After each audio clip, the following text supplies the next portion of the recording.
အင်တာနက်အသုံးပြုမှုအများဆုံးနိုင်ငံကိုရွေးချယ်ပါ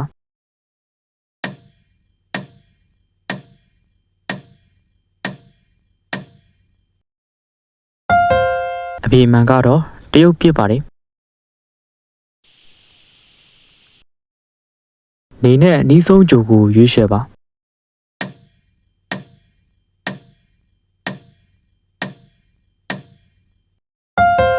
အပြေမှန်ကတော့မာကျူရီဂျိုဖြစ်ပါတယ်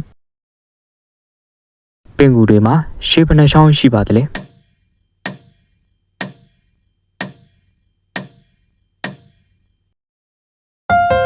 အပြေမှန်ကတော့ရှစ်ချောင်းဖြစ်ပါတယ်တပ်တန်တစ်ခုတွင်အယောင်မီးများရှိသည်နီ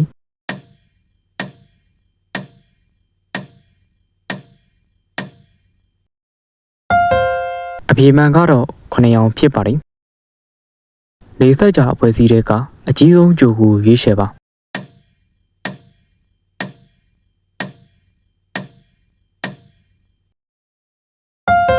အပြေမှန်ကတော့ဂျူပီတာဂျိုဖြစ်ပါတယ်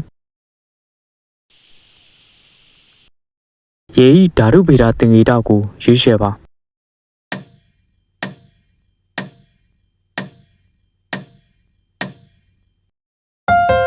အပြေမှန်ကတော့A2ဖြစ်ပါတယ်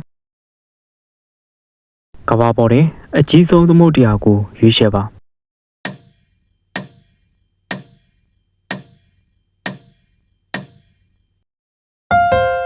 အပြေမှန်ကတော့ပစိဖိတ်သမုဒ္ဒရာဖြစ်ပါတယ်ကမ္ဘာပေါ်တွင်အမြင့်ဆုံးတောင်ကိုရွေးချယ်ပါ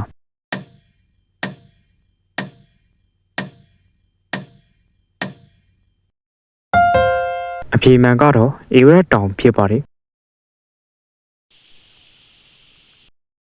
ကမ္ဘာပေါ်ကအကြီးဆုံးတိရစ္ဆာန်ကိုရွေးချယ်ပါ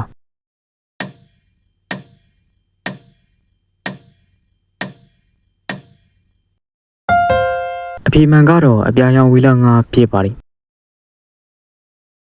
ကမ္ဘာအကြီးဆုံးစာကြည့်တိုက်ရှိသောနိုင်ငံကိုရွေးချယ်ပါ